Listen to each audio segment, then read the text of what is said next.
Assalamualaikum warahmatullahi wabarakatuh. Selamat pagi semuanya. Saya dari kelompok 3 ingin mempresentasikan dasar-dasar antibodi pada imunohistokimia. Baik, selanjutnya saya akan memperkenalkan anggota kelompok saya. Yang pertama ada Ananta Dwi Yulia, yang kedua ada Andini Salsabila Maharani, yang ketiga ada Anggun Triwahyuni, yang keempat ada Diana Astrida Ivori, dan yang terakhir ada Rian Abdul Malik. Imunohistokimia atau IHC adalah teknik yang menggunakan antibodi dan diaplikasikan pada jaringan untuk mendeteksi target yang diinginkan, biasanya protein spesifik antigen. Teknik ini dilakukan pada jaringan yang diiris tipis menggunakan FPPE yang dipasang pada slide dan diinterpretasikan dengan menggunakan mikroskop. Teknik ini digunakan untuk mendiagnosis penyakit dan mengukur respon terhadap obat terapeutik. IHC dapat mengidentifikasi jenis sel dan memberikan informasi tentang jalur biokimia yang tidak terregulasi. Selanjutnya ada antibodi. Antibodi adalah protein yang diproduksi dan diekspresikan oleh sel B. Nah, antibodi ini mengikat zat asing yang menyerang tubuh, seperti patogen. Istilah antibodi mengacu pada fungsinya yaitu mengikat antigen. Antibodi adalah molekul berbentuk Y yang terdiri dari dua rantai berat yaitu rantai H dan rantai ringan yaitu rantai L. Selanjutnya ada struktur antibodi. Pertama, antibodi terdiri dari dua rantai berat dan dua rantai ringan. Rantai ringan diklasifikasikan sebagai rantai kappa atau K dan atau lambda berdasarkan perbedaan kecil dalam urutan polipeptida. 2. Rantai berat menentukan kelas atau isotype antibodi. Setiap rantai komponen mengandung satu domain variabel terminal NH2 dan satu atau lebih domain konstan terminal COOH. Setiap domain variabel atau konstan terdiri dari sekitar 110 sampai 130 asam amino. Kedua rantai ringan hanya mengandung satu domain konstan, sedangkan rantai berat mengandung 3 atau 4 domain konstan yang menentukan isotype. Rantai berat dengan 3 domain konstan cenderung memiliki daerah engsel pengatur jarak antara domain konstan pertama dan kedua.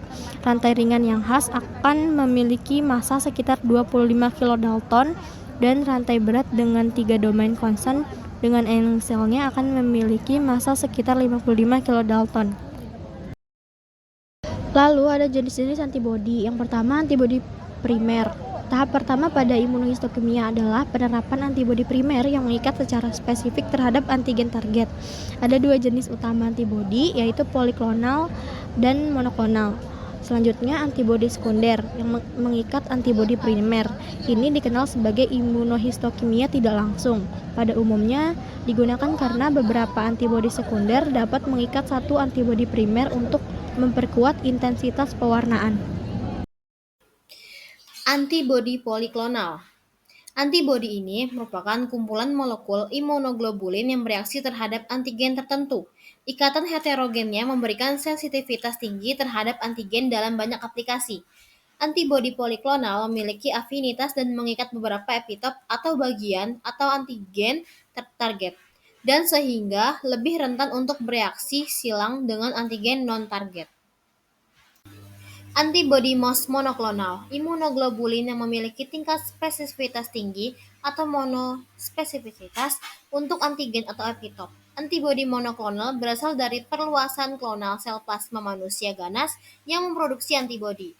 Antibodi monoklonal awal dibuat dengan menggabungkan sel limpa dari tikus yang diimunisasi dengan sel myeloma manusia atau tikus, sel penghasil antibodi ganas yang terus berkembang, dan memilih serta mengkloning sel hibridoma yang menghasilkan reaktivitas antibodi yang diinginkan. Antibodi monoklonal digunakan dalam imunohistokimia diagnostik untuk mengklasifikasikan jaringan dan tumor berdasarkan ekspresi penanda tertentu. Penggunaan antibodi monoklonal dalam deteksi metastasis meningkatkan sensitivitas dibandingkan dengan pewarnaan histopatologis konvensional dengan hematoksilin dan eosin. Antibodi monoklonal juga meningkatkan deteksi metastasis pada penyelidikan sentinel kelenjar getah.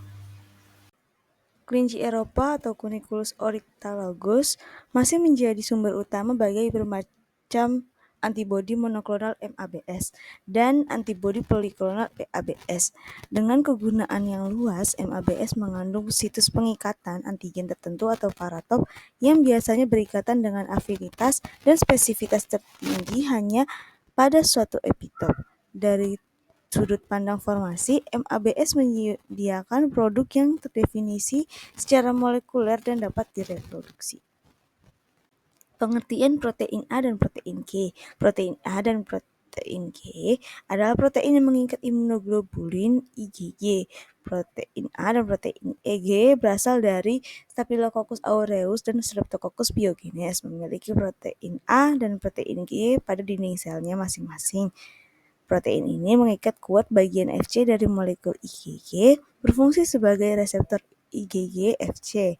Aktivitas pengikatan IgG mereka hilang oleh fiksasi formalin, tetapi HIR yang diaplikasikan pada bagian FPE mengambil kembali aktivitas pengikatan Fc IgG dari kokus. Diidentifikasi imunohistokimia patogen kokus ini terlihat pada bagian FPE. Untuk pengambilan epitop antigen kokus, pencernaan proteinase harus digunakan sebagai mengganti HIR.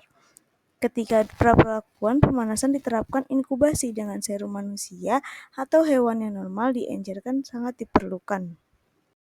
Baik, terima kasih untuk semuanya.